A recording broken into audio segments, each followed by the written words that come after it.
You ask Tiger to solve. This deals with linear equations with one unknown. The final result is x equals -1/3. Let's solve it step by step. Simplify the expression.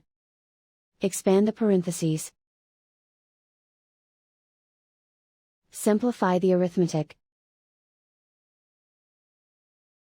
Swap sides.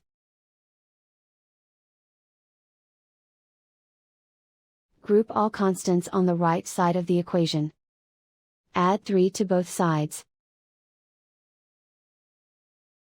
Simplify the arithmetic.